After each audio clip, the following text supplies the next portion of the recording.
Alors bonjour à tous et bienvenue dans cette nouvelle vidéo.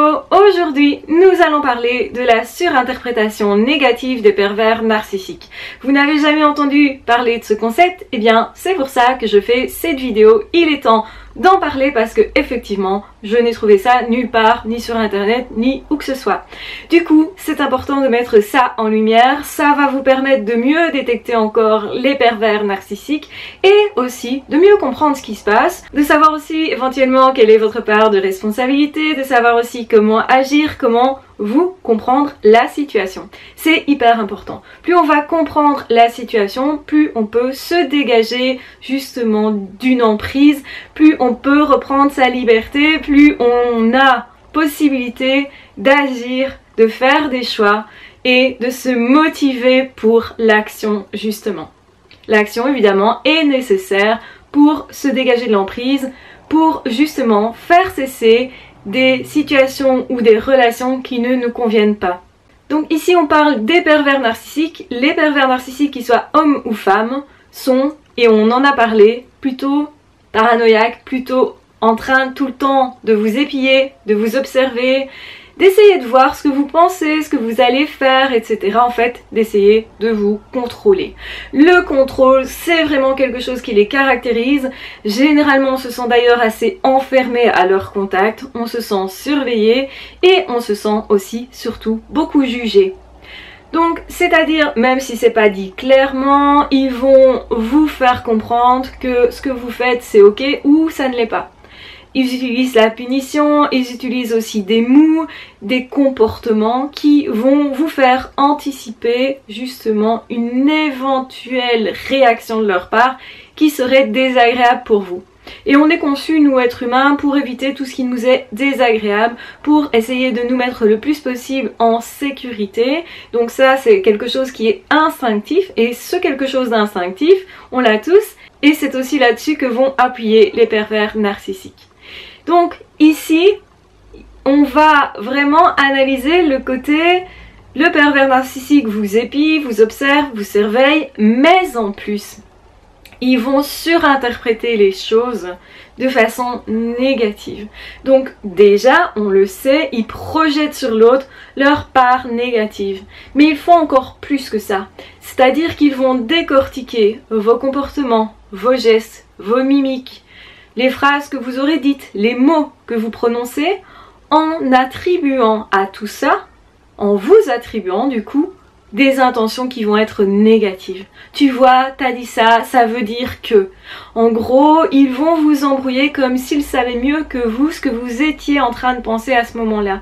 Et toujours en vous attribuant des intentions qui ne sont pas saines. Et c'est vrai qu'à un moment donné, quand on est en contact avec des personnes qui sont toxiques comme ça, à ce point-là, au point effectivement qu'on essaye de vous priver de toutes vos libertés et vraiment de vous empêcher d'être vous en niant votre personnalité, donc ça va très loin, et bien dans ce cas-là on va se défendre et c'est tout à fait normal puisque vous rappelez-vous ce que je vous ai dit juste avant, c'est-à-dire que l'être humain est fait pour éviter la douleur et éviter aussi tout ce qui l'empêche d'être en sécurité. Donc il va chercher toujours à maintenir sa sécurité, sa survie en réalité.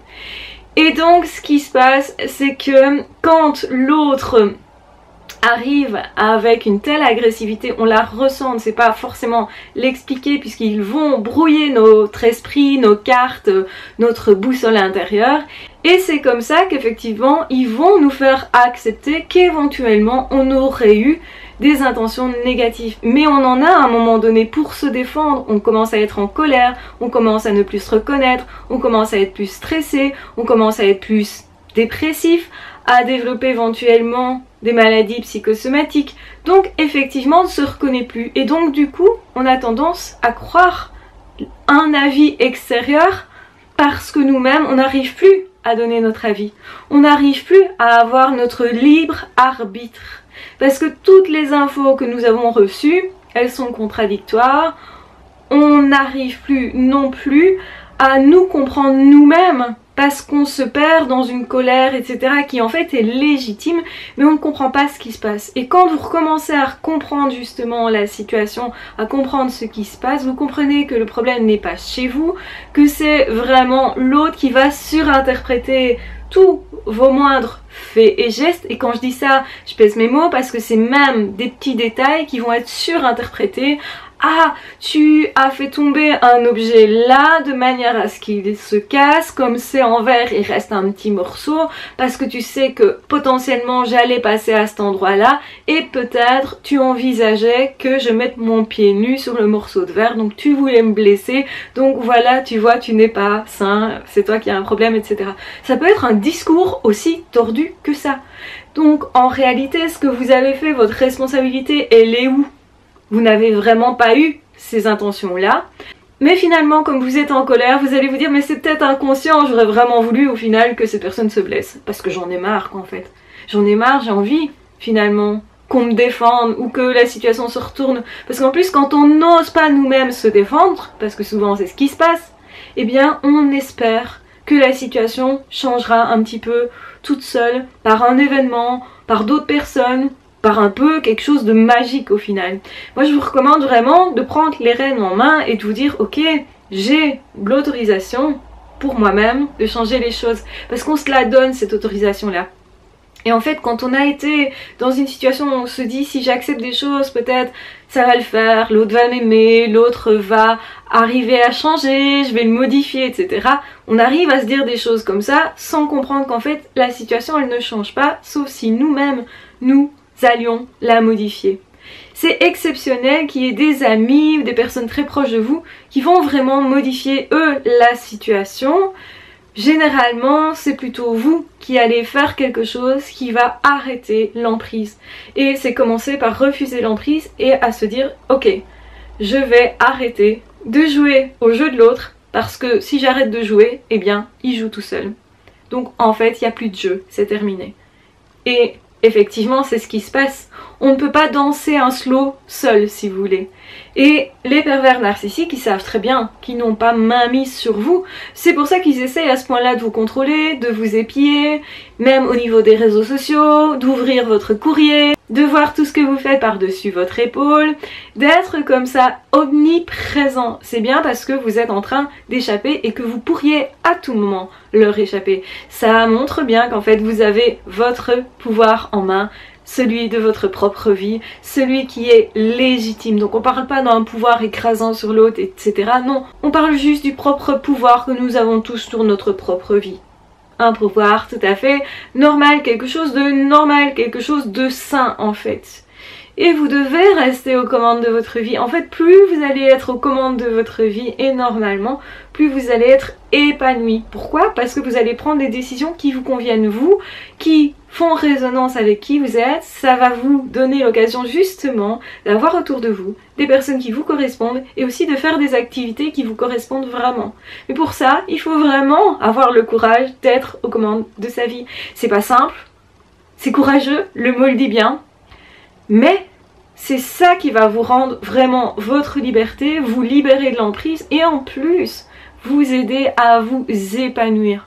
Si vous souhaitez aller plus loin, j'ai des formations qui vous permettent justement de faire en sorte que ces expériences avec les pervers narcissiques vous aident à vous épanouir, à développer votre autonomie, à être vous en accord avec vous, à retrouver votre boussole intérieure et à ne plus la perdre. Donc en fait ça va vous faciliter la vie si vous prenez justement cet événement-là comme une occasion de vous dépasser et de vous grandir, de faire du développement personnel en fait pour atteindre justement un meilleur mieux-être. Donc de toute façon je vous embrasse bien fort, je vous aime très fort, donc l'autre va surinterpréter tout ce que vous faites, vous n'êtes pas responsable de ça, vous n'êtes pas responsable du tout en réalité et souvent vous pensez que vous l'êtes. En réalité l'autre ne peut pas lire vos pensées, même si vous vous dites ok, certainement que l'autre pourrait éventuellement, parce que certains pervers narcissiques vont vous faire croire qu'ils vous connaissent mieux que vous, qu'ils savent mieux que vous ce que vous pensez. ou qu'ils savent interpréter correctement vos actions et que vous, chez vous, c'est inconscient et que donc vous n'êtes pas tout à fait conscient mais l'autre le serait. Donc ne vous laissez pas piéger par cette interprétation malsaine. Quand on voit le négatif chez l'autre, le problème, il est dans le regard négatif de l'autre. Il n'est pas chez vous. Donc ça veut dire quelles lunettes est-ce qu'on accepte de porter? Vous passez généralement votre temps à mettre des lunettes pour voir le positif chez l'autre. Mais l'autre n'a pas fait ça. L'autre a mis des lunettes qui, en fait, vous attribuent de négatif alors que vous n'êtes pas négatif. Et c'est ça qui est important, c'est de comprendre que le problème est dans le regard de l'autre, tout simplement. Quand vous avez compris ça, vous avez compris que vous avez le droit d'être en colère. Via justement cette situation-là, il vaut même mieux être en colère. Il vaut même mieux justement parce que c'est un moteur pour l'action. Un moteur pour reprendre votre liberté. Un moteur pour vous sauvegarder. Sauvegarder tout ce qui est attaqué justement au niveau psychologique chez vous par les pervers narcissiques. Et quand vous avez compris ça, vous pouvez vous libérer. Et surtout, vous savez que vos émotions ne sont pas vous. Vos émotions de colère ne sont pas vous. Vos émotions de tristesse ne sont pas vous. Vous êtes une personne lumineuse, mais effectivement, dans cette situation-là, votre luminosité, elle ne s'exprime pas, elle est comme étouffée. Mais ça ne veut pas dire que vous n'êtes pas réellement lumineux, que derrière justement, une fois que vous vous êtes dégagé de cette situation-là, vous allez découvrir aussi tout ce que vous êtes capable de faire et combien vous pouvez vous épanouir. En tout cas, c'est le chemin que je vous propose. Je vous remets en barre d'infos le lien vers mes formations, comme ça vous pouvez vous renseigner si ça vous intéresse. De toute façon, je vous embrasse bien fort, je vous aime très fort, prenez bien soin de vous et de toute façon on se retrouve très vite dans d'autres audios ou dans d'autres vidéos. Ah ciao, bye bye.